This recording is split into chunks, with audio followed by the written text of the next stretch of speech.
Kick off your weekend with Metal Euphoria. Metal Maiden Vicki brings you a buffet of the best music the world has to offer with interviews from some of the biggest names in the music business. There is no better way to start your weekend than Metal Euphoria with Metal Maiden Vicki. Saturdays at 2 p.m. Central and 3 Eastern. This is SonicAsylumRadio.com. Visit Sonic Asylum Radio on Facebook for details on how to submit your music for possible airplay. Sonic Asylum Radio, the best underground music on the planet, period. You are tuned into Metal Euphoria. I'm your hostess, Metal Maiden Vicki, only on SonicAsylumRadio.com, the best underground music on the planet, period. And I just started out that last set with Kiss, Shock Me, Dr. Butcher, The Picture's Wild, and the last song you heard was Savatage, There in the Silence, off of Poets and Madmen. And with that, I want to welcome Trans-Siberian Orchestra and Savatage and solo recording artist Chris Caffery live with me. Hi, Chris. Welcome to the show. It's great to be here. It's great to be here. And actually, you know, it's great to hear again now that, because for years, I don't know how it happened, but somebody came up with the assumption that Savatage had broken up, which we never really did. But then I would see ex-Savatage, and that always bothered me. So now I'm starting to see Chris Caffery from Savatage again, and that actually makes me really happy. It makes me a very happy Chris Caffery. So. You know, it makes us happy too. Yeah, believe me. And also with us today is Pete Pardo from the Sea of Tranquility, online webzine for power and progressive rock and jazz fusion. So welcome, Pete. Thanks for having me. Welcome. Sure. Hello, everybody.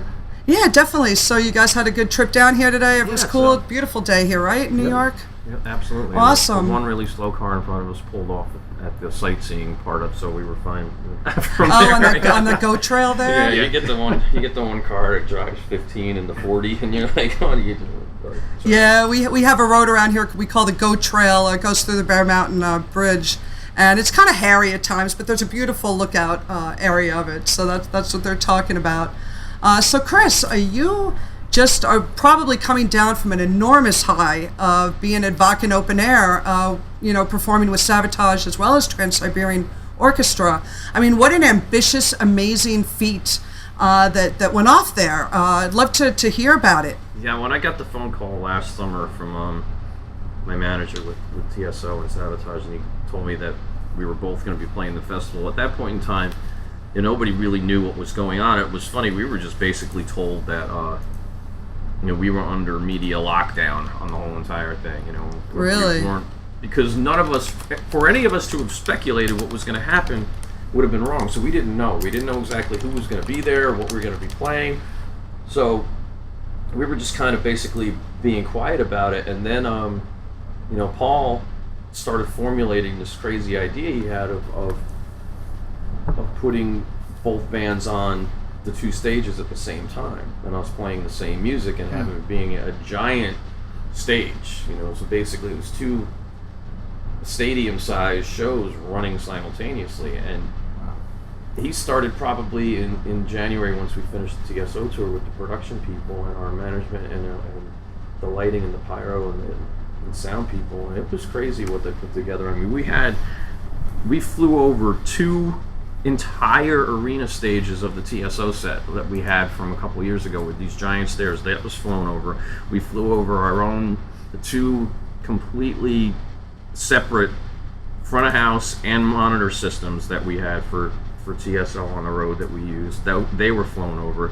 There was probably $400,000 or $500,000 of pyro that was That's amazing. set off, and we brought extra screens that were surrounding the whole entire thing that tied it all together. And they spent 6 months doing the video work and setting up the time codes. And Al Petrelli, music directed the whole thing. And basically what happened was he had a master microphone to this guy who was controlling the starting of the songs with click tracks, and everything we rehearsed 18 days for this one show, and it was crazy how much went into this one single performance. But if that one thing ever went down, that click track thing, we were all gonna have to rely on Al, like, talking in our ears to just listen to him. But it was amazing. It was fun to walk out into the backstage area, and it was a big 50-foot welcome back Savatage banner, because Oh, that's great. Like the state of Ohio kind of is for like TSO, because that's where we started playing live. It's like,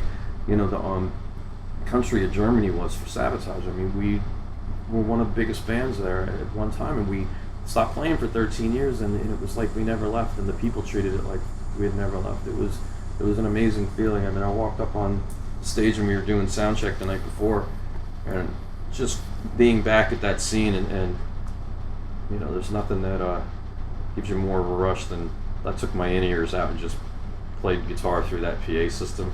I can imagine. So much power with that. And we did the show and stepped up there on the stage, and there was 80,000 people that knew every word to the songs we're doing, and that says a lot, because we hadn't been there in a long time, and there was new generations of fans in that crowd. Right, which is always throughout great. time, Savatage has actually gotten bigger, and it's no offense to any of the other bands that I saw at Wacken over that weekend, but nobody had even 1/10 of the response that we did, that I saw within the whole crowd. We had the entire place, and it just shows that that 30 years of music that we've done with Paul and with John, it's like it definitely had some legs and a lot of meaning to those people. And there was people that flew in from around the world. I got on the train and went into Hamburg, and as I was coming and going, I ran into kids from Northern Africa, kids from Brazil, kids from Greece, kids from all over the world that just flew in. Specifically, I know Wacken sells out every year, or Wacken, whatever the frick they call it, but these people were ones that had never been there before, and specifically bought tickets to see Savatage. That's amazing. And we did sell it out the fastest. What a great testament to Savatage. It took like 2 days to sell out this year. When we did it, it was like 8 hours. So, there was definitely people that were rushing to get tickets to see that show, and it was a lot of fun. I remember hearing about it last year, that this was going to happen, and the sales were just through the roof. Yeah. It's really, in Europe just loves metal to begin with. They just, the festivals that go on out there don't even compare to what goes on in the States. It's a shame. we have some rock festivals, but there's like the one in Baltimore and Oklahoma and stuff like that. But the only real true metal festival that's significant in North America is the one in Montreal. You'll have smaller ones, pockets. Sure. You'll get small pockets of festivals, but and I definitely think there could be. Even some of the like the Gigantour things, and when they had the Big 3 tour, Big 4, or whatever went through the States, it proved that you have those audiences here. Sure. So if people were to treat every state in the country like it was a country, you could probably have a metal festival in every state if you wanted to find a big enough festival and get, if you just took the state of Kansas and found a giant field, and you put Metallica and Iron Maiden and Judas Priest. Yeah, you have to have those marquee bands to make it work. Where in Kansas are you going to find open area? Yeah, and then you got there's a tremendous investment, and there's people have to deal with weather, and then you have the United States that aren't problems with everybody wants to sue everybody, so your liability. Right, it's very precarious. Your liability on something like that here, it would be. It's crazy. It would be astronomical. But I can't even imagine, like you said before, what a rush it would have been. I've been watching a couple of videos on YouTube of the performances, and it's just amazing. Just a spectacular view, great music. It's and apparently it was a mud fest as well, right? Oh my God! It was just constant rain and mud, and it rained the week before we played. We were supposed to rehearse the night before we played. It was too cold and rainy. But I went and I wanted to try to buy a T-shirt to get a T-shirt for my mom, which I had the festival people finally get for me. But that's great. I was walking. I had my stage shoes, which were not high, and I had to turn around and go back because it got to the point where the mud was up to people's knees. And wow, really? It was that dark, bad? Huh? Brown, soupy.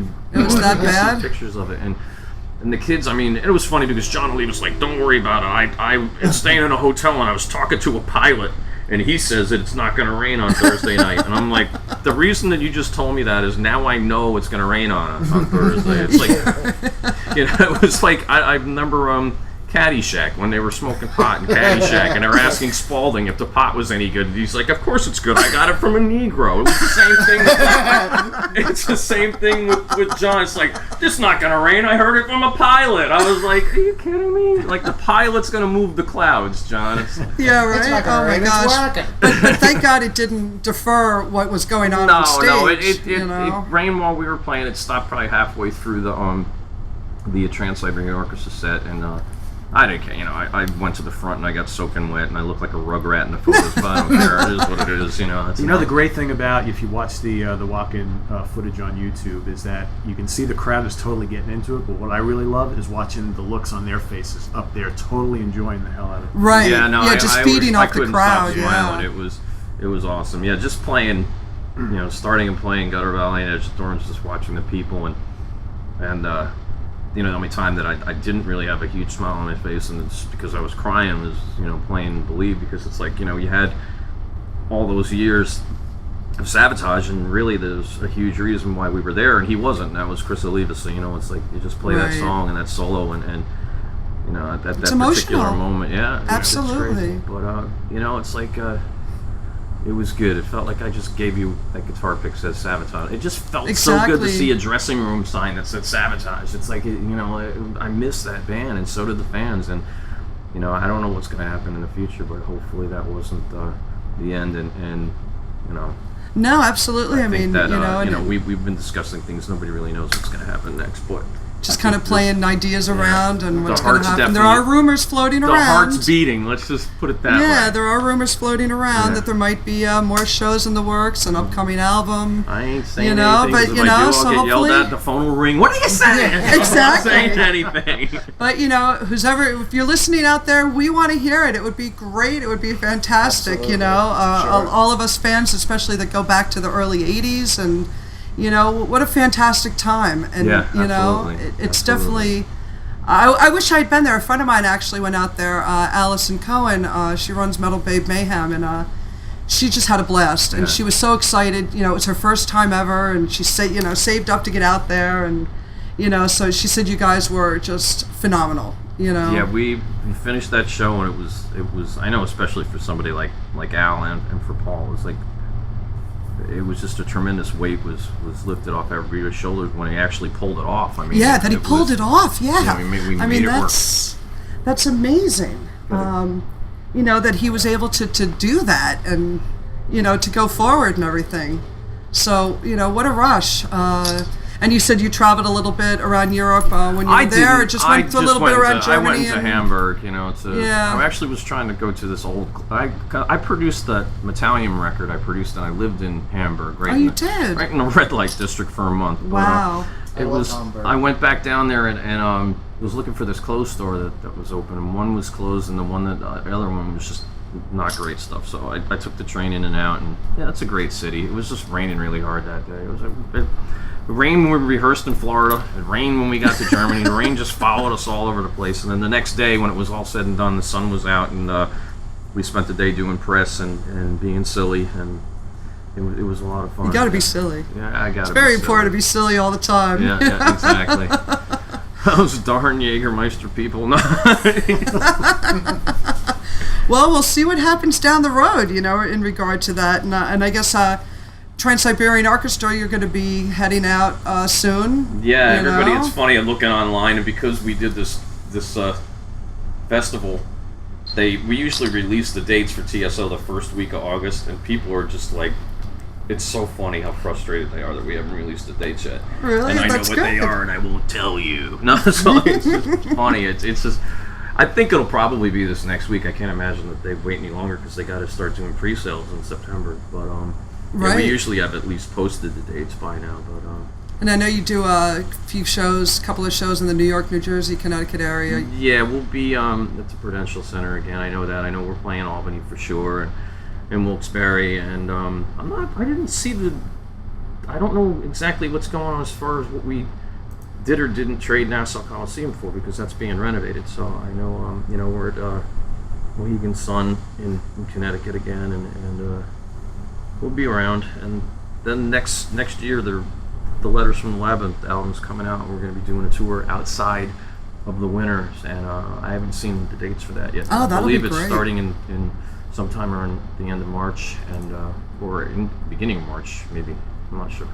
And then going for a few months in the States and Canada, and possibly some European stuff. Oh, that'll be great. Really good news for Trans-Siberian Orchestra fans out there to do a show outside of the holiday season. Yeah, no, exactly. And, hopefully it could be some of the Savatage material that we did live in Europe, some of the songs that that worked really well. We can do again with this too, because that's, it's part of the heart and soul of the band was born out of that, and the songs that John and Paul wrote, for Savatage, and they fit right in with TSO. And that was a really cool thing too, was getting to play songs like Morphine Child and Chance and Hourglass with all those vocalists, because when we have those counterpoint vocal parts, they're 5 different harmonies, 5 different vocal parts that overlap, but they all go in harmony. So to do them the right way, you need 10 singers. So there's no way with Savatage Live we were ever able to do anything more than just we were able to do the 5 parts, which is always funny, because when you throw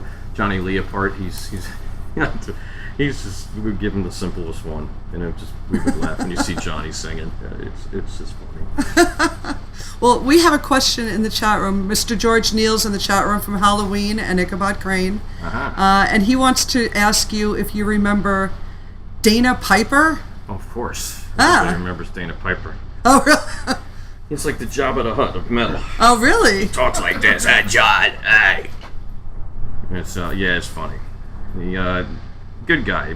He's been a member of the Savatage family and friends of the Oliva brothers for an eternity, Dana Piper, and it was just so funny. I remember one of the funniest lines ever was, John might have owed him money, or he needed money for something, and John tried to give him an EQ or equalizer, and Dana was like, "John, I can't eat an EQ."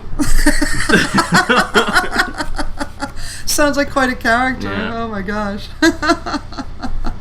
That's great. So there you go, George. He does remember him. And again, come under the chat room if you're out there listening. Go to the top of the homepage, click on the chat room button, and join everybody hanging out today with Chris Caffery and Pete Pardo. We got Geronimo hanging out with us over here as well. So Chris, you are going to be releasing your next solo release soon called Your Heaven is Real. Yeah, it actually came out in Germany the day after the festival, which was cool, but it's coming out here on the 21st, I believe. And we always have to wait here.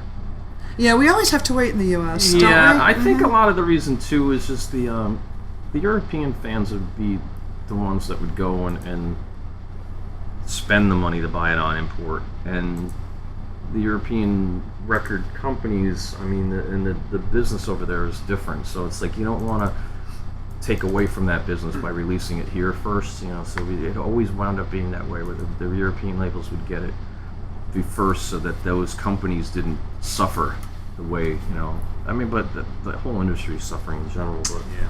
Absolutely. And I'm looking at the cover of Your Heaven is Real, and it's great artwork, great picture. Who does the artwork for your CDs? This CD was funny. I'm such a retard. Not that I use that term politically incorrect, but I'm doing this record. We're New Yorkers. That happens sometimes. I wanted to get the album out, and we wanted to release it by the time the festival was done. When I finished the record, I'm going to do the mastering, and then I realized, I'm like, wait a second, I don't have any fucking artwork for this thing. No! So, but I could have got people on it in January and had it all ready, but the in-house people at my record company put that together, and I did my photo shoot. I think it was the very first week of June, and they used those pictures, and within 10 days we had to get everything done, so the artwork came together pretty quick, but it's cool. It matches the record, and it's yeah, absolutely. The package is good, and then I'm really happy with working with my record company right now. They're very, very good people. We're doing and I want to throw it out there. I've been working with Metalville Records for a little over a year now. They've got a lot of quality bands on the roster, and they're getting more as we speak. So if you're a metal fan out there and you haven't checked out some of the Metalville bands, you really should.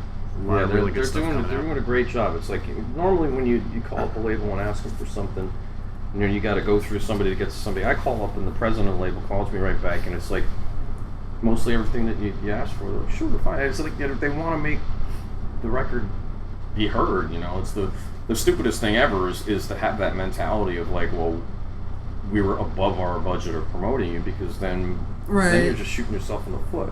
It's kind of like the band that goes out and plays the club, and the club knows exactly how many people are going to be in their club to where they can break even. Right. So they'll spend the money on their promotion to that level, and the club may hold 2,000 people, and you've got 500 tickets sold, and they stop promoting you because they know with that 500 tickets they could pay you and they'll make money that night.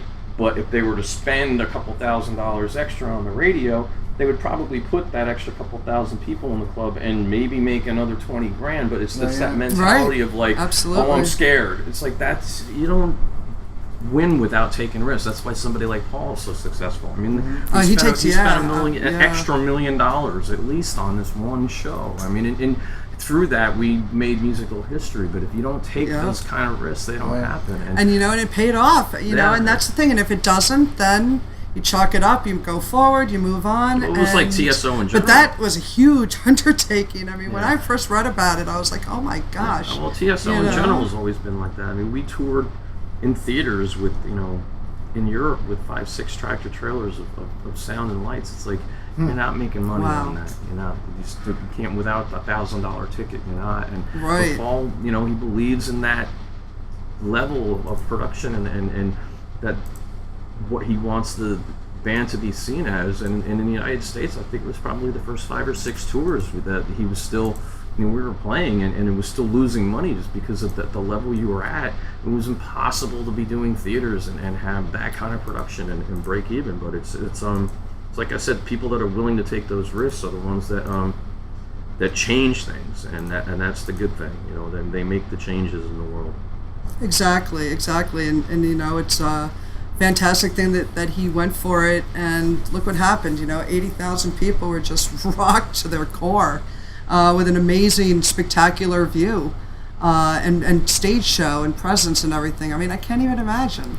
I'm sure the YouTube videos I've seen don't even do it justice. There's nothing like just being there. Well, it's impossible for them to do it justice because of the size of it. Exactly. Unless you were filming, one camera at the soundboard and you had one head that was turning in every direction, but it's really hard to get the complete scope of how big it was because it was hundreds of feet wide, between the two stages. It's so crazy. It's so crazy, right?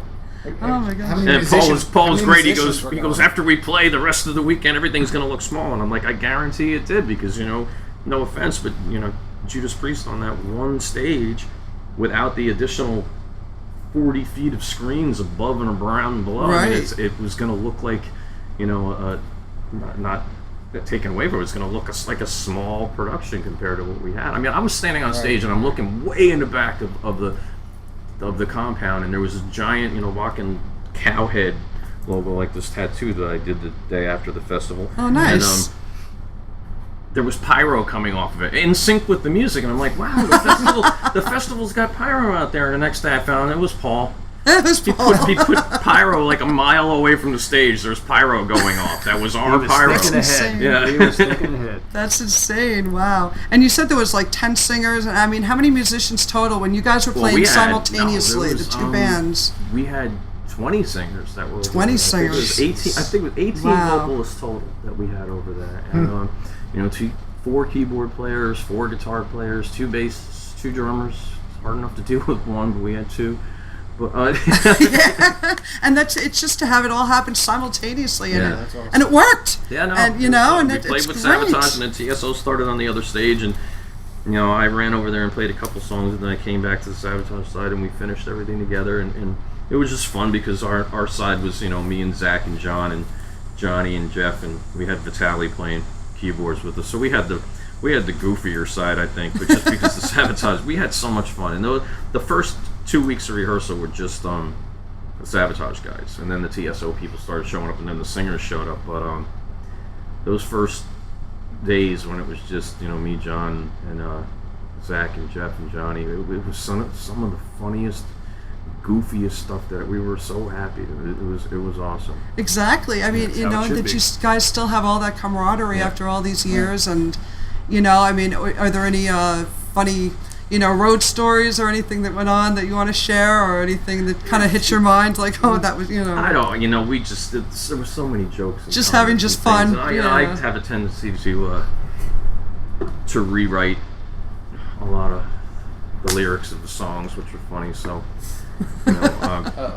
it's a current story, but I turns to me into turns to she, and I had lyrics about Bruce Jenner, but I mean, it was, things like that happened. Bruce Jenner, who's that? I saw. Sorry, Yeah, Caitlin. right. Wait, who? Bruce? Who? What? Caitlin. I'm sorry, but I saw. Yeah, I just saw it on the news at the gym. But we were doing really silly. Like there was 3 or 4 days where everybody was taking every object in the room and making sentences with it, and it was just some of the childish but fun. I had a good time. Well, you got to be childish. We all have to keep our inner child, Chris, right? I mean, I'm a firm believer in that. You have to keep your inner child. And the best part of the whole entire show was there was one point in time on one European tour we were doing where Oliva, well, he always did. I shouldn't think back in the old days, but he would always never be able to play the intro to Gutter Ballet without stumbling on his finger somewhere. And there'd always be a plank. And he was so nervous to start that, and he got it right a few times in rehearsal, but he started, as we got closer to the show, he started messing it up again. And the night of that show, he hit a clunker. And that's when we knew everything was going to be fine, because if he played it right, something would have went wrong. Right, exactly. John Oliva's plank. Yeah. That's great. That's great. So we want to talk a little bit more about Your Heaven It's Real. So when is the actual release date again for everybody? The 21st. The 21st of August. So definitely, check this out. And where can people find it?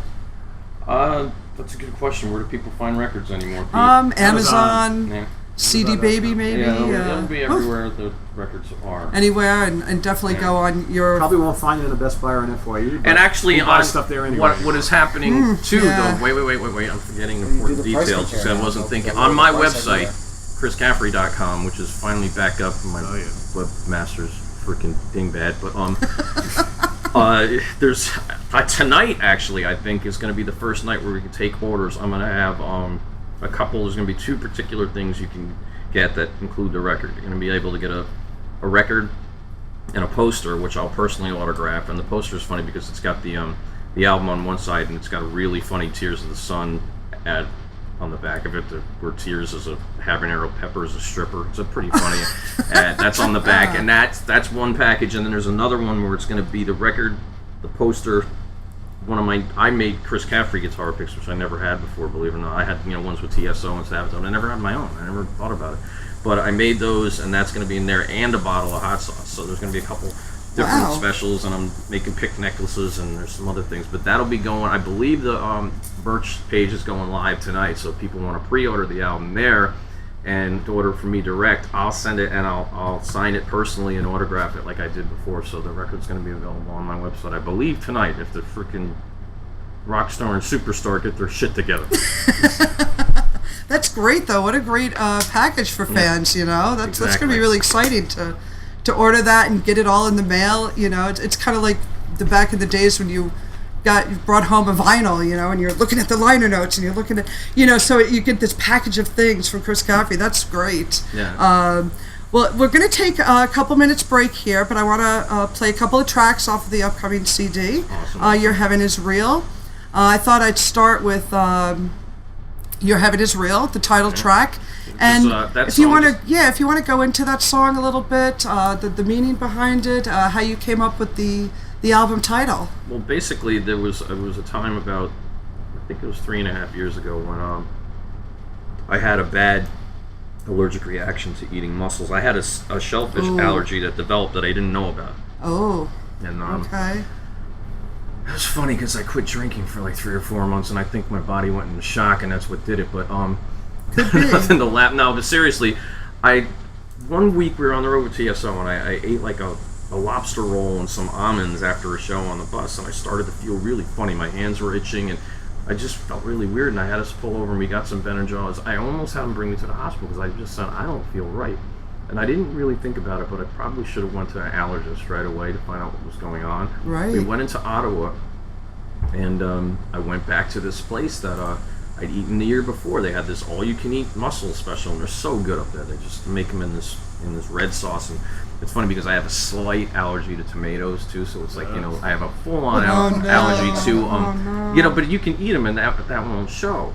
But what I found out was I have an almond allergy, which wasn't necessarily the almonds alone, but it was almonds and lobster.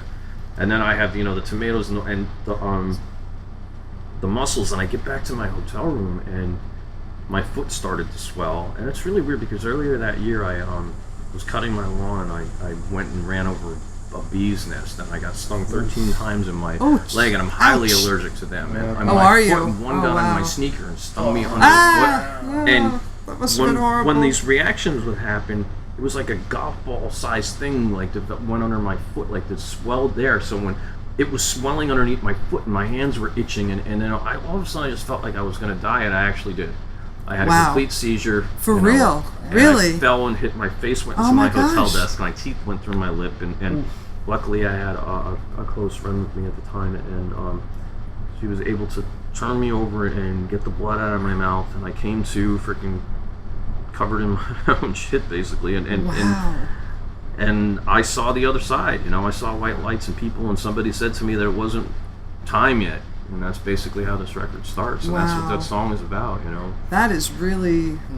I'm not afraid to die anymore. Not stuff. that I was afraid to die really before, but I'm definitely not afraid to die, but I don't want it to happen anytime soon, but I'm not afraid to die anymore, let's put it that way. Wow, that's amazing. Did, so. I mean, what a scary... Been there. Wonderful, it's just, what a wild story, Chris. And God, man, we're thankful that it was not your time. Absolutely. Yeah. I mean, I'm just blown away by There's that. some people out there probably aren't happy that I came back, but fuck you. So. But I'm just blown away They're by the ones that. this record is for. Yeah, exactly. The ones I wrote pissed me off for a long time ago. Exactly. Yeah, exactly.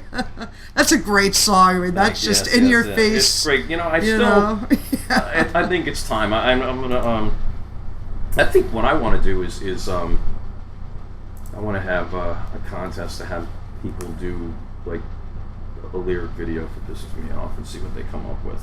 Oh, that would be fun, yeah. That might be kind of cool. I'm going to talk to my record company about coming up. Not that it's on this record, but maybe combine it with something from this album and for that, because there's actually a song I was talking to Pete before. The song called "Why" on this record that I think people could read the lyrics and do that. And I know a lot of people sit at home and got a lot of free time. It's like I figure maybe help the music creatively, and I'm having lyric videos made for some other songs, but it might be fun to see what people come up with.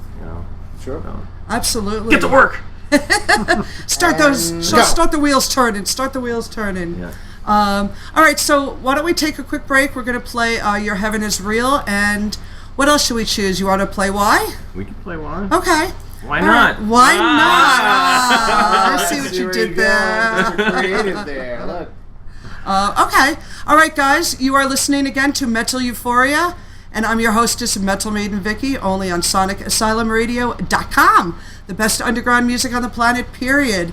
And we are going to hit you up with 2 new songs off of Chris Caffery's solo CD. Going to be released again on August 21st via Metalville Records. Like I said, you could look on my website, chriscaffery.com, and if the freaking twins from Chicago managed to freaking actually pull through, the merch link should be up tonight. Excellent. All right, guys, we'll be back on Metal Euphoria. Here we are with Your Heaven Is Real.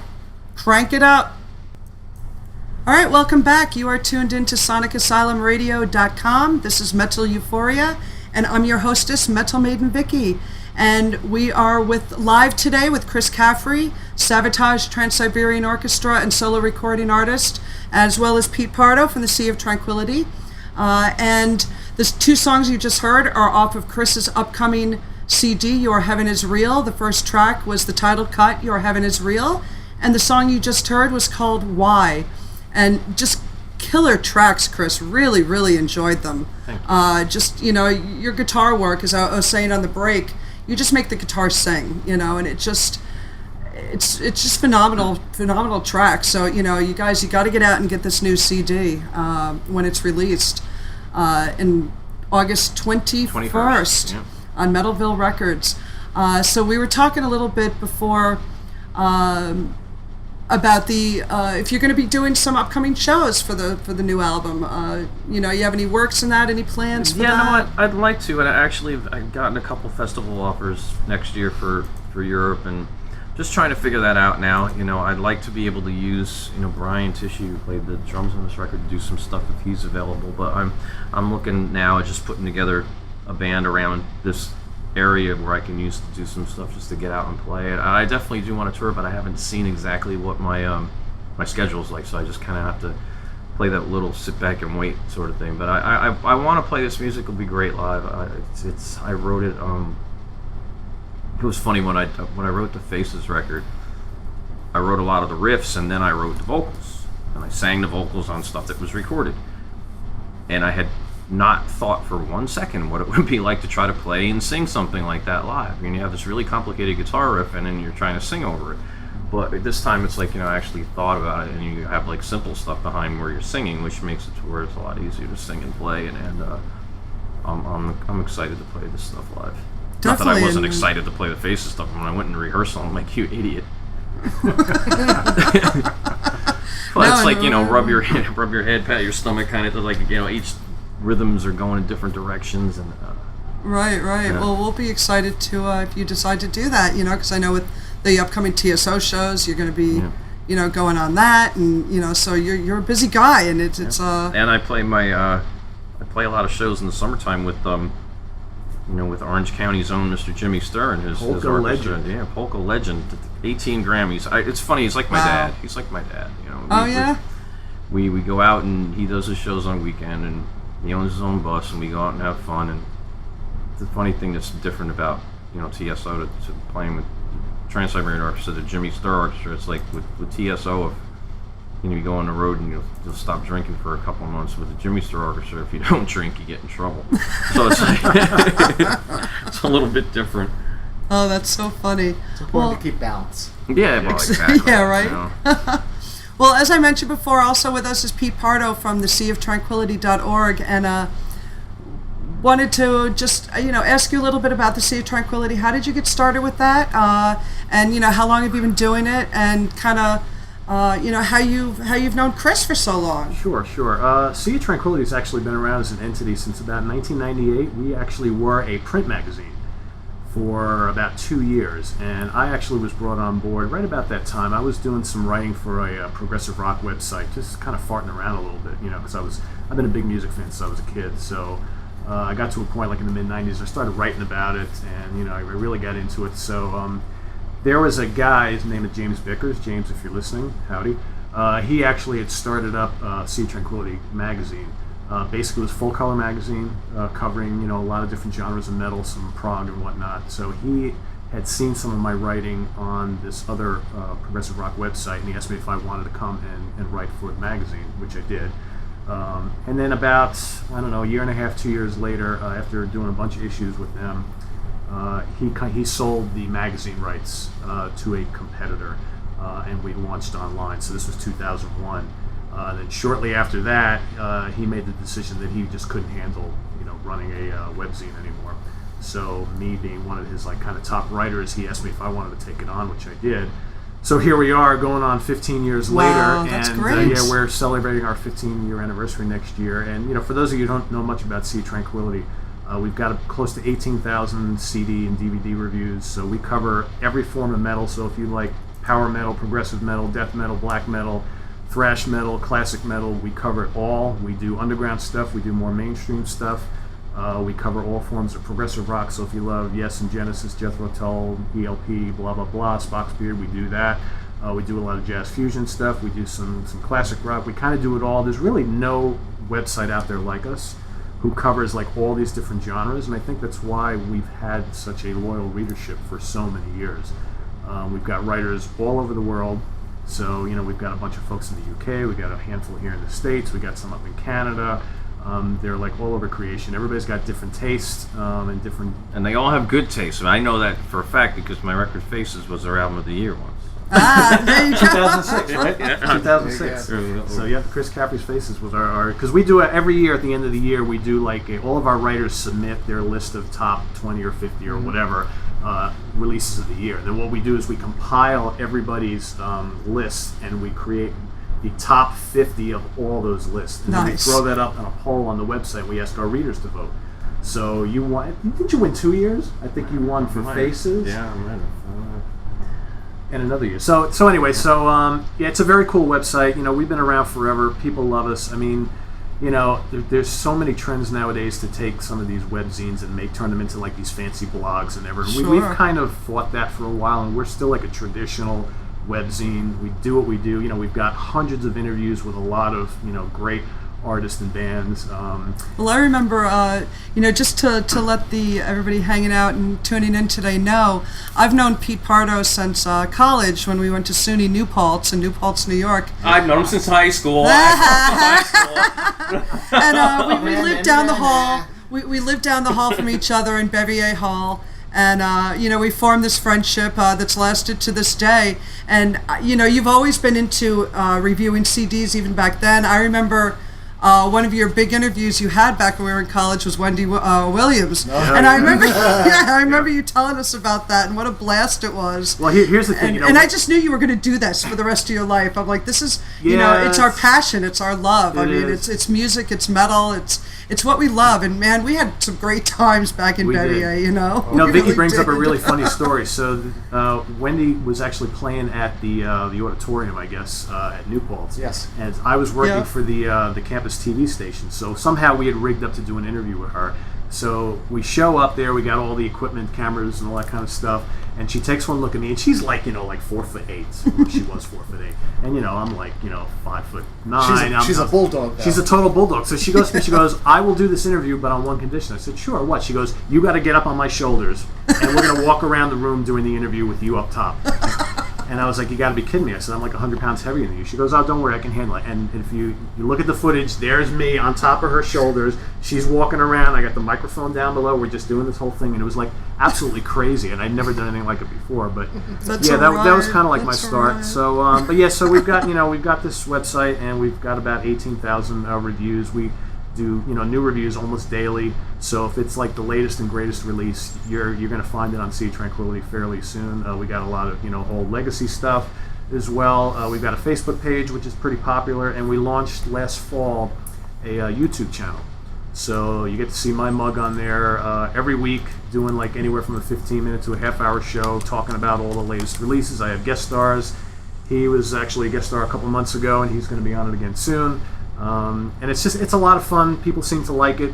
It gets it's kind of a little bit different than just kind of typing out and posting reviews. You actually get to sit there on camera and talk about music. It's my passion, and we do it for the bands and the artists. I mean, I'm not doing this for me to get famous. I'm just doing this to promote the music, because that's what it's all about. It's always been all about that for me. So, and to poke fun at Ken Pierce.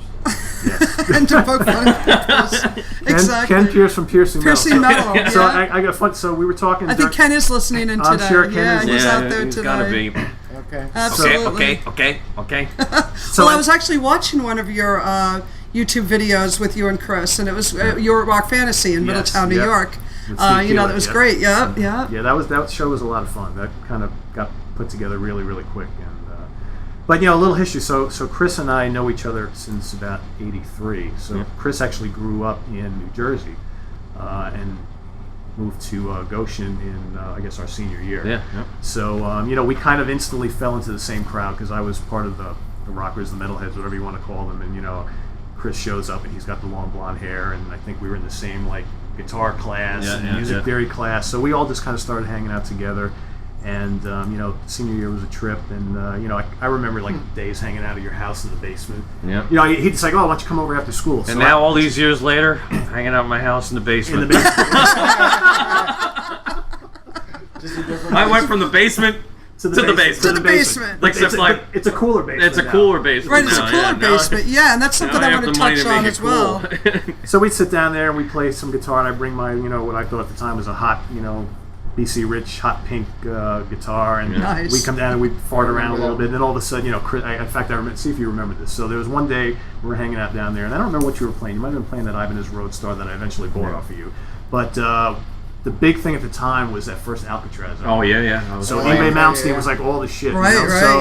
So we're sitting there, whatever, just, like I said, just screwing around a little bit, and he's like, oh, check this out. So he pops the LP on, and all of a sudden, he starts playing Island in the Sun, and the solo comes in, and, and Chris is like playing it note for note. And I'm like, okay, my BC Rich is going to go back in the case. Obviously, I can't compete with this. And but then the coolest thing is, he goes, oh, check this out. We started talking about Kiss.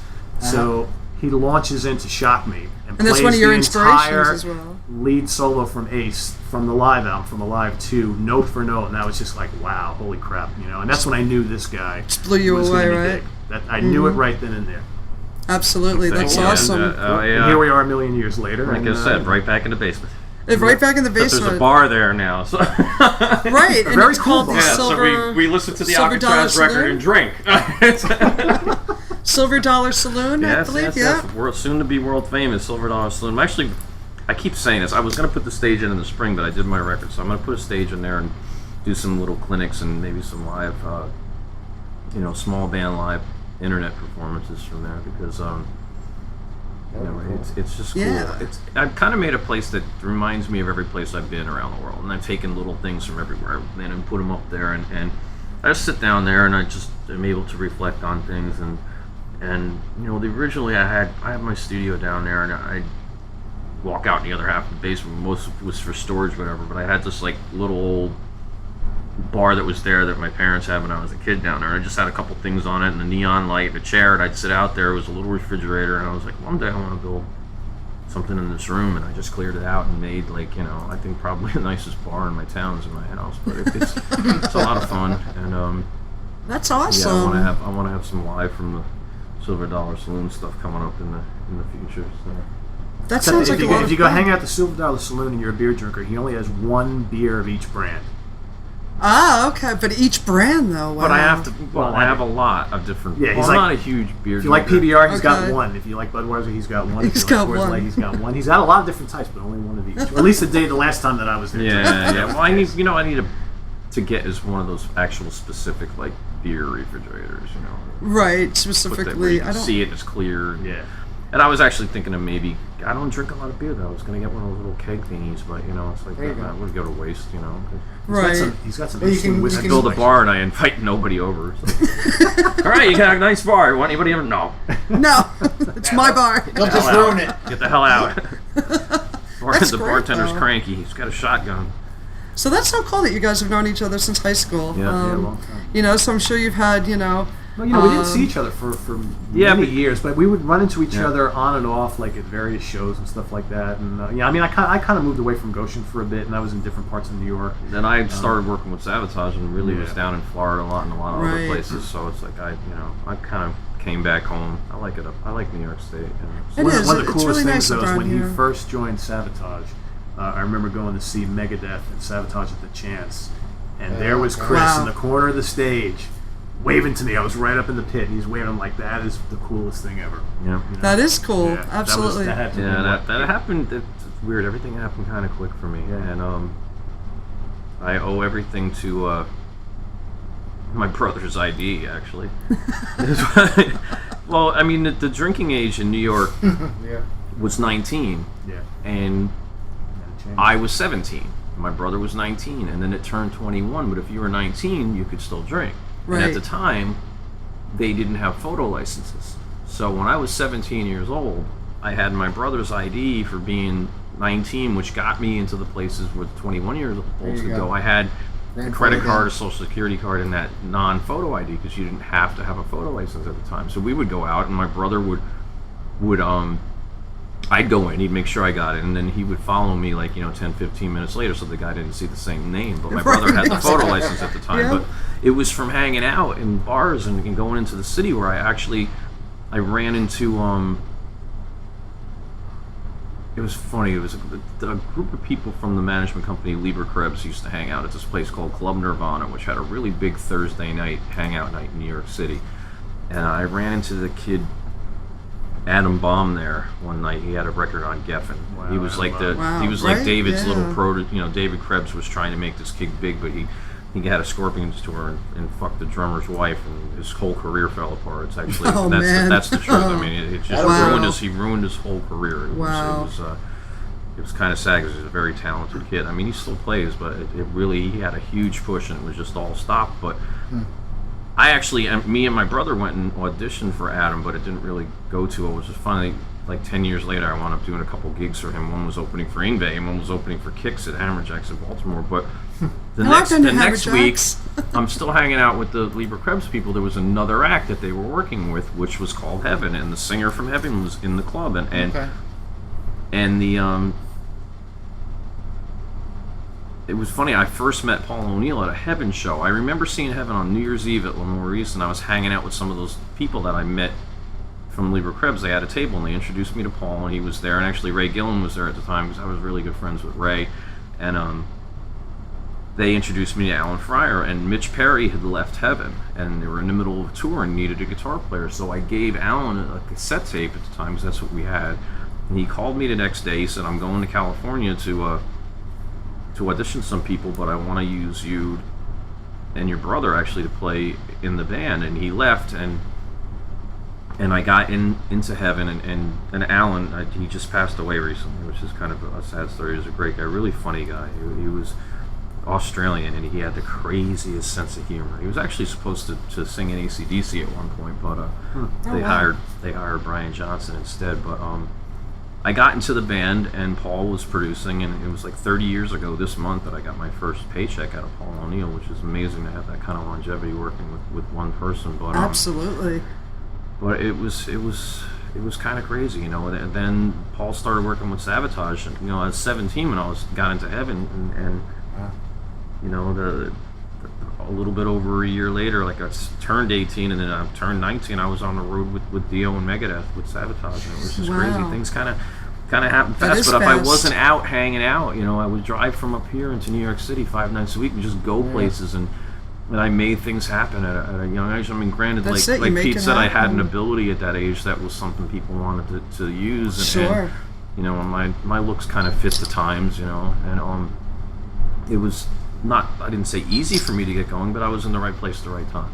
Absolutely. And a lot of good things happened from there. And, you know, my Savatage and Paul and everybody became my family, and it's, you know, it's where I've been. But, you know, I eventually moved back upstate, and I'm happy with where I am and where my career's at, and everything's fun. Exactly. You're in a nice, contented place right now in your life. Exactly. That's you great, know what, Chris. I have nothing to complain about. If I did, I would be a real jerk for doing it. So right. Good, yeah. And you started playing around the age of 11, right? I understand. That's when I started taking lessons. I had a guitar.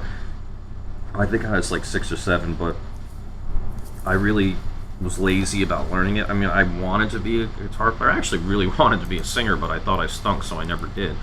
So I had the guitar, and my brother kind of pushed me into getting my lessons, and he used to push me a lot to practice. My brother was like playing, he was talking about what I was doing. My brother was playing Neil Peart's stuff perfectly when he was 14. Wow, really? And my brother was an amazing drummer for his age, and you know, he never really pursued music as professionally. He actually got his PhD in DNA research. It's like me, I'm happy if I microwave something without freaking blowing up the microwave. My brother's like my brother cloned a mouse. If I don't burnt toast, I'm impressed. But you know, that's the difference there. But yeah, a lot of good things have happened. That's great. And so, what were your inspirations for you to first want to pick up a guitar and play it? Like, what were you listening to? Who inspired you back then? I listened to the Beatles a lot, and I liked their heavier music. I always liked when I heard distortion on the guitar. And then my neighbors, and I was in Marlow, New Jersey, they bought me, I don't know exactly what birthday or Christmas it was, they gave me Wings Over America. Great album. Okay, which is one of my favorite records. album. If people ask me my top 5 records, probably that's one of my top 5 favorite records of all time. It's in my top 10. And it was just, I was like, now here's these really heavy songs for that, and it was just great music. And it was stare at the cover with the bubbles and like a double neck guitar, and I'm like, I just really started to like, you know, I would go to, there was a Sears surplus store in Oakland, New Jersey or something, and I would look at the guitars, I'd stare at the guitars, and I just wanted to play guitar, so I got one. And then I forget what age I was exactly, I'd have to do the math, but I used to cut everybody's lawn in town. I always worked. That was the one thing. I never didn't work. I was working full time when I was in high school with 2 newspaper routes and cutting everybody's lawn in time. But because I wanted to buy amps and stuff, and my family didn't have money, so if I wanted them, I owned 3 Marshall stacks, and I was 16. I bought it myself. But that's cool. But I went out and I bought Kiss Alive and the first Boston record on the same day. It was a pretty good. And the Kiss Alive just that. I was done. It was over from there because it was like that was a heavy metal album front to back, and I was like, wow. And you know, Ace really became my hero. And then when I went to see Kiss when I was 11, Judas Priest was opening up, and I never heard of them. And then I saw KK Downing, and I'm like, that's who I want to be. It was that guy with the flying V. You know, he was like my my real like image and Priest. I mean, I heard that riff and Victim of Change, and I went the next day and bought that record, and then it was funny because the following year when I was 12, there was a record store in the Prams Park Mall called Harmony Hut. I won a contest to win Judas Priest backstage passes. Woo. So I got to meet them when I was 12, and I was like the Wow. youngest kid Oh in my that audience at gosh. the time. There wasn't a lot of young kids at a metal show. And KK Downing came up to me when backstage before the show. He said, "What do you want to be when you grow up?" And I said, "I want to be like you." And it was funny because Savatage wound up opening for Priest, and we would sit there and talk about that, and That you is know, so Judas cool. Priest would let me use their they would let me use their dressing room, and they would give me their lobster and their wine bottles, and then all the guys in Savatage would be like crammed into one room, and I'm hanging out with Priest in their rooms, and they're like, "What did you do?" I'm like, "Oh, nothing." So Wow. I just had known them since I was a little kid. That is and so I was cool. really Priest is one of my with Ripper too, favorites so it was just ever. like when we were on tour with Priest, it was like I hung out with Priest more than I did Savatage. So Oh my goodness. it was, I'm like in awe of that right now. yeah. I am. Wow, that's Like a little puppy amazing. dog following him around, I would Yeah. imagine. I would be. Wow. I would be. So you Yeah. Stole you Glenn Tipton's wine a lot. so that I mean and it's great, like you said, everything happened so Saved fast, his and it life. was just a progression into something that you still love and enjoy doing today, and the Yeah, fact that you're still exactly. putting out amazing music and going on tour and doing all this. I mean, it's just phenomenal. Like I said earlier on the show, it's really a testament of your character, your career, your talent. And, My never-ending fear of a day job. Well, yeah. Don't want to have a day job. No, day jobs suck. I mean, you got to. What we were talking before, was it Mark Twain that said, when you have a job that you love, you never work a day in your life, and I think that's where you're Yeah, kind but of then at. the ironic part of the whole story will be I'll wind up freaking making my biggest fortune off of hot sauce. So. Yeah. Which definitely want to talk about the hot sauce. Tears of the Sun is the line off of High River Tears of the Sun is Sauces. one of my hot sauces. The company's called High River Sauces, and my partner Steve Seabury, he started that company, and it was funny because I always made hot sauces, and Steve was managing part of my solo stuff, and I was meeting him and my friend from Connecticut in the city one day for lunch, and I brought a bottle of hot sauce that I had made for my friend to try. And we ate it there, and Steve really liked it. And Steve just like a light bulb went off in his head, and he was putting on a heavy metal tour, and he made a bottle of hot sauce for the tour. And after that, he just he had his hot sauce, which was called Hellacious Hot Sauce, and my hot sauce was called Tears of the Sun. And he started High River Sauces, and since then it's like, we have about 7 sauces out, and we work with Chris Santos from the Food Network, and slowly but surely we're like the hot sauces underground bandits, and we've been taking over the industry. And Tears is actually coming out with an extreme version of that in the fall, but I have another one called Grapes of Wrath. I have about another 4 or 5 recipes that are backed up and waiting to go. It's just a matter of time, and it's a lot of work goes into just concentrating on one specific thing, and it's like mostly me. It's mostly Steve and his wife that do a lot of the work, but when we go and do shows and things, we feel it's better to have 5 great sauces than to have like 13 sauces, and you have to go with the sauce show and try to show everybody each different one, and it's just Right. good to You got to make each one unique. yeah, we do. Yeah, we do absolutely. we do very well with it though. So it's little by little. It's like baby steps, and like I said, Steve is one of the most hardworking people I ever met in my life. Once he had his baby, and he's got another one on the way. It's just he dedicated so much time into basically what he was trying to do was work for the future of his family, and that shows by the amount of work that went into High River. I mean, High River is just really doing very well. We put on, now it's the California Hot Sauce Show, the New York Hot Sauce Show. We have the New Jersey Taco Festival that's going on in September, and Oh, wow, that all sounds these things sponsored by us, and it's crazy. We go there, and I remember the first time Steve had a party for High River. It was the club in New Jersey outside of the city, and there was like Mini Kiss was there, and it was like a High River ice Mini sculpture, Kiss, and yeah. all these press people were kissing my butt about Tears of the Sun. Like, it was kind of like the way he said about watching me play Yngwie. It's like I was watching Steve going, he's going to make this the biggest freaking hot sauce company on the planet, and he will. And he will. Mark my word, everybody will know who High River is. I mean, I've been on NBC News, we've been on Fox News, he's been on Wow. Good Morning America. It's just, he knows how to sell. He's one of the best salesman that I've ever worked with in my life. He's risky but it's good, and I'm proud to be working with him because he's a good guy. He's one of the most honest people I've ever worked with too. It's like, I that's important. I have record companies that sold a lot of records I've never seen a dime from. It's like I work with Steve. Okay. He turns around, he's like, "Hey, I got a check for you." It's like, a check for hot sauce? It's like crazy. It's like Wow. It's good. I mean, It's so important to have good yeah. people, honest people, ethical people, Yeah. supporting something it makes that you me really, work harder you too. know. I mean, when I go to the shows and we do what we do, it's a You good know, thing. your That's work like I will said, pay- why your work will pay I like off. associating my record with it too, and I'll advertise what he does. He advertises what I do, and it's a good partnership. Absolutely, and from what I understand too is you grow a lot of the peppers and things yourself. You have like a garden. Yeah, I and don't. That's awesome. I make my recipes from my peppers, but I don't. Like you're not the supplier. I don't make enough to bottle them. I don't have that kind Right. of free time. Right.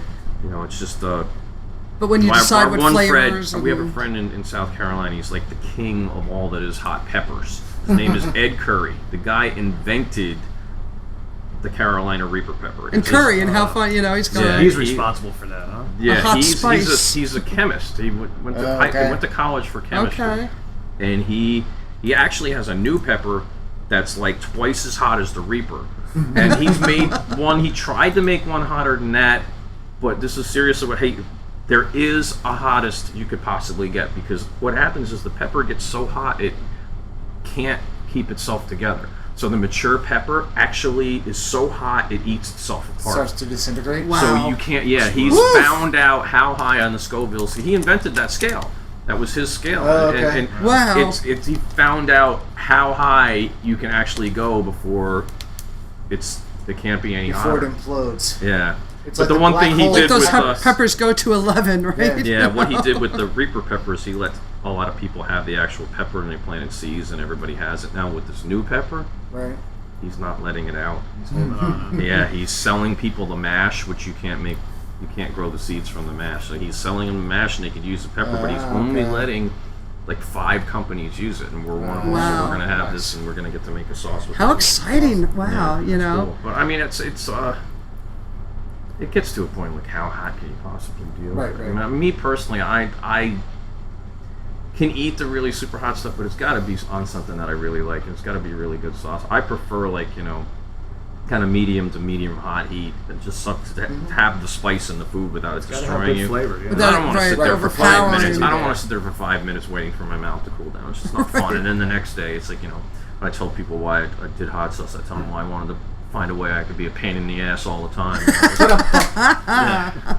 Well, So good Lori you enjoyed hanging out in the chat room. She happened to view your video you did at the Mexican hacienda Oh, okay, restaurant, yeah. and she says, you're such a real person, and she really enjoyed the video and just seeing, makes you want to go up to, where is that, in Middletown, or it's in Goshen? Hacienda, it's a Goshen. They actually It's in moved Goshen, to right? a larger building. The old building sits like about a half a mile, not even, like a quarter mile down the road from it. But yeah, it's Hacienda in Goshen. It's And people basically- can go and have Tears of the Sun hot sauce when they go. Yeah, and they actually have some they have drinks some and stuff they make recipes. there with it. And, Ooh, with drinks, woo. Oh, spicy margaritas are great. Wow, no doubt. Oh, I can't even imagine having a hot sauce and a drink. Talk about starting your engines and waking you up for the night. That's very cool, though. I mean, what an exciting venture to be going on, with everything else that's happening.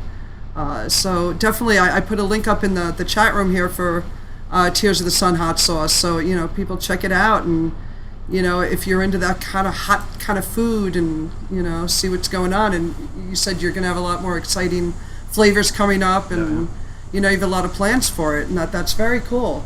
What I'd like to do now, guys, is take a couple minutes more break. We're going to play some music for you. Thinking about maybe playing another track off of Your Heaven's Real, or we could play something off of Poets and Madmen, or Wacken Magellan. Play the new music. Play the new music. Let's see. Play the new music. Yeah, Play the new yeah. music. All right, let's see. What should we play? I'm going to go on... How about Arm and a Leg? That's a great tune. Do that one. Or Yeah. If you do, Dead, if you don't. Or we can Is do that some both. kind of something against me? Let's see. Arm and a Leg is a funny kind of. I was actually Oh, writing that. bum, I bum. was Arm and a Leg is the one song on this record that I was writing for some. I was actually writing that with a new Dr. Butcher record in mind, but I wound up using it for myself. My great-grandfather stowed away on a boat from Russia, and he was a moonshiner during Prohibition, and that song is about that. Oh, wow. But I wanted to write a Dr. Butcher rock opera about, I was turning it into a horror story because I write some books, and I was writing, my great-grandfather's name was Charlie, and he was known as Charlie the Barber.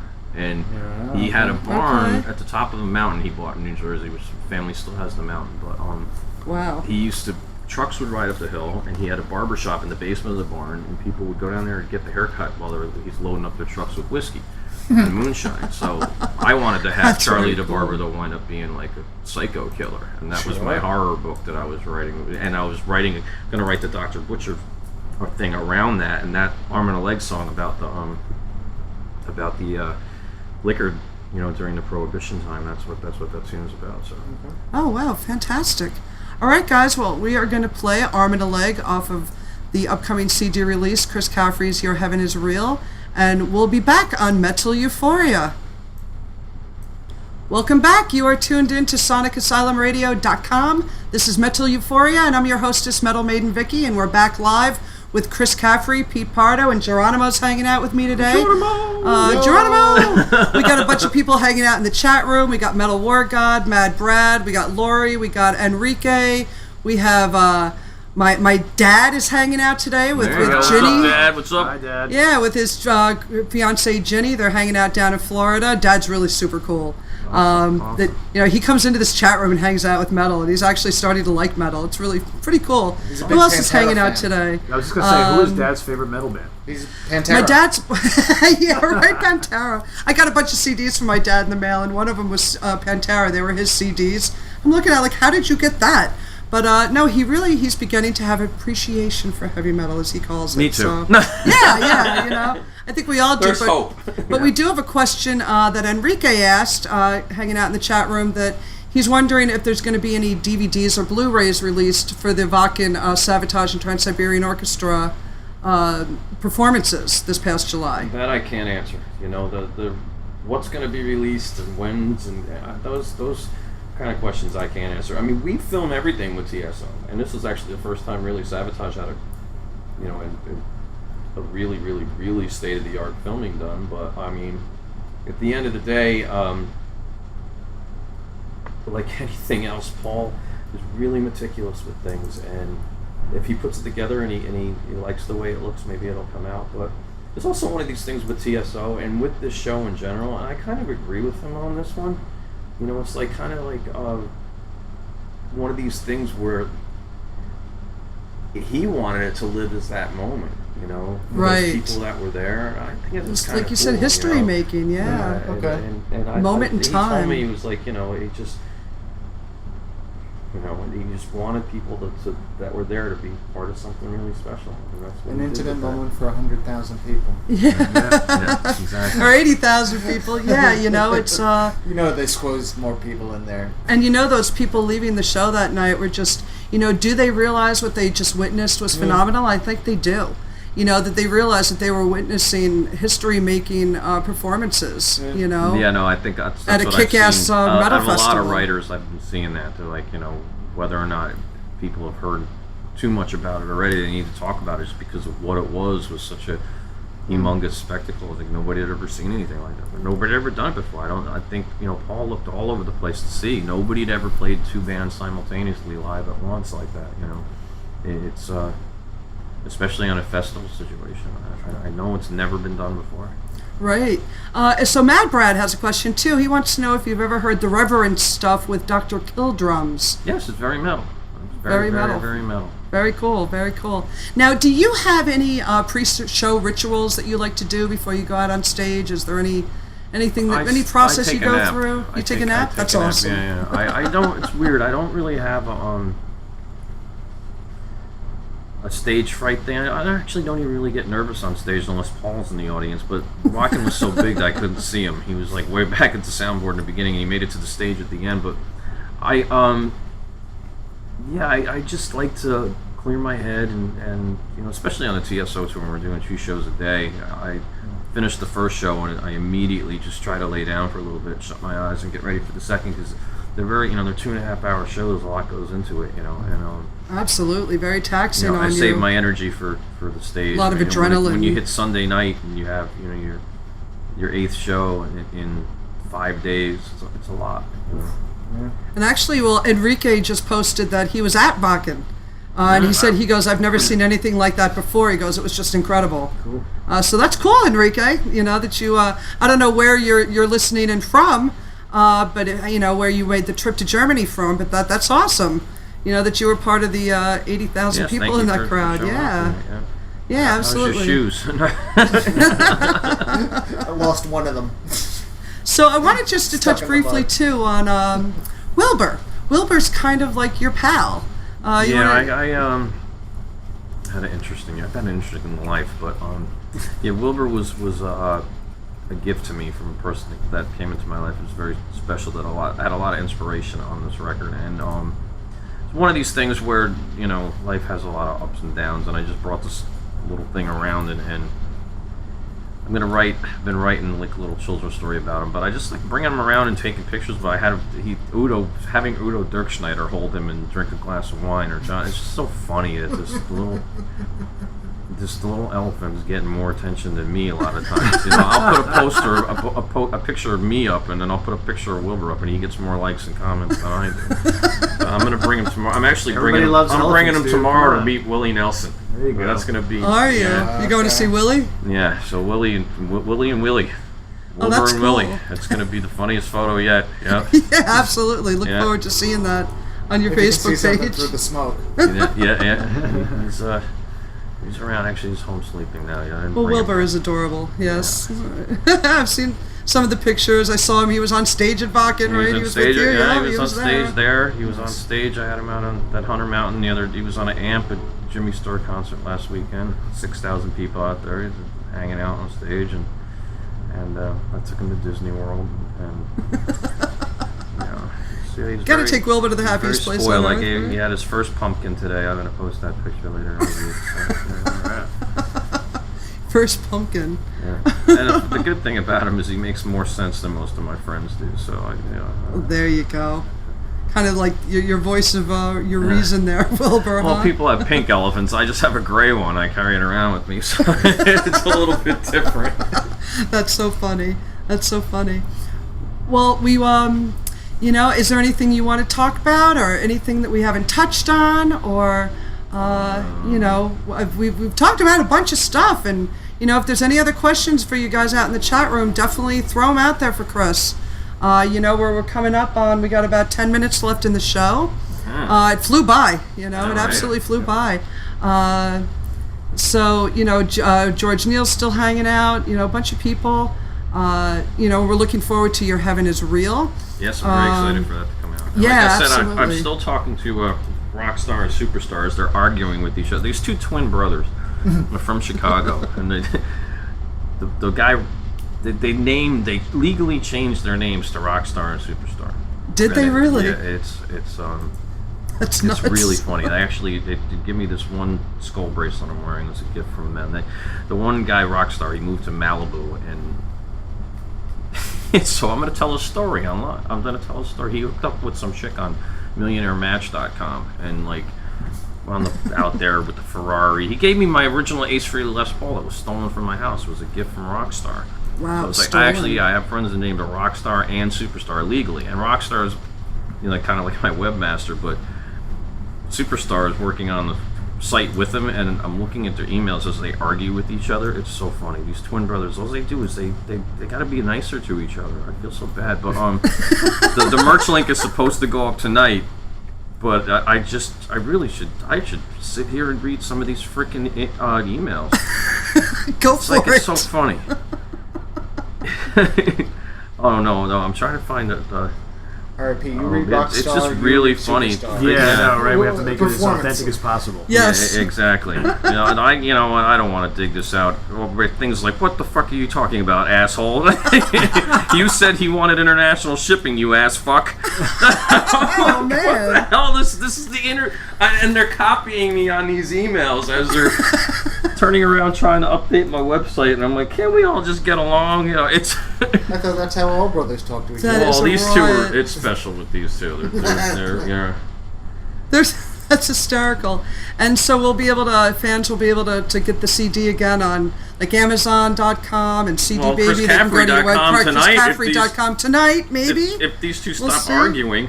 That would be cool. With the And again, packages. explain to the everybody out there listening today what they're going to get when they can order the CD. Yeah, I'm going to have a couple different packages. One's going to have the CD and a poster in it. That's going to be the basic one, and that the poster is going to have a photo of me, and in the back it's going to have Tears of the Sun, really funny cartoon. And then the other package is going to have the CD poster, first ever actual the Chris Caffery hat on as a t-shirt, and I'll sell it and watch people come through the line at the TSO shows going, I can't believe that I've actually got an elephant that outmerches me.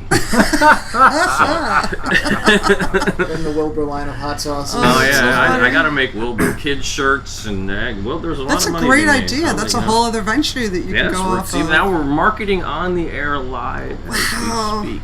Yes, very Wilbur is cool. the This is all next trademarked. superstar. Yeah. And you know, George Neal just posted that he said he got to work with you and John on the No One Gets Out album by Halloween, and you met Dana, and Dana sounded just like Downtown Jesus. Was inspired by Dana's voice? I think so. Yeah, I actually think that's what they, what John wanted to sound like. That was Dana. We touched on that earlier, but Oh, that's so funny. Well, very cool. Well, what I want to do is head out of the interview with a couple of more songs off of Okay. Your Heaven is Real. And I want to thank you so much for being on my show today. what are we gonna play now? Let's see. What are we going to play? We What can do you play. recommend? What do you want to hear? Play, I like Damned If You Do, Dead If You Don't. I think that song is really cool. And, Very cool. Okay. I mean, I don't know if it's too long. The Over and Over is a really cool tune, or we could do with something a little shorter. We're maybe fine. do No, we Just can do Fine. 2 songs and we're Just Fine's a good, lot of Chris. fun. Yeah, let's do Yeah. Damned If You Do, Dead If You Don't, and Just Fine. It'll be because I was listening to Just Fine before, and it's actually a pretty happy track. Yep, it is. Cool. Well, it's always nice to end It's upbeat. an interview with a happy track. Just Happy. fine. Happy, happy, happy. Excellent. Yeah. Yes, yes. We're off to see the Wizard. Actually, we're off to see the Polka King, but I'm not off to see the Wizard. I'm off to see Jimmy Star somewhere. I don't know where he is. I'm going to find him. Dun, dun, dun. Off to see the Wizard. Yes. You just cited one of my favorite movies ever. Well, again, thank you so much, Chris. No, thank we had a you. blast Thank today, you. and thank you, Pete Pardo, for coming on the show today. for having And we look forward to this upcoming release, August 21st on Metalville Records. Yes. Visit chriscaffery.com, and hopefully the merch will be up. Hopefully tonight. We'll Hopefully see. tonight. We'll Let's see. if I got any text messages. Is it up tonight? You never know. All right, guys. Well, we're going to go back into the music, and we are going to play Chris Caffery. Yep. Oh, wait a minute. Okay. We're good. No, we're good. Yeah, it's all good, So we're going to go back into the music with Chris Caffery, Damned If You Do, Dead If You Don't, off of Your Heaven is Real. And then we're going to play another track, Just Fine. And so thank you so much, guys. All right, crank it up, Thank you. guys. New Take Chris care, everyone. Caffery. Thank you, people. Thank you, people.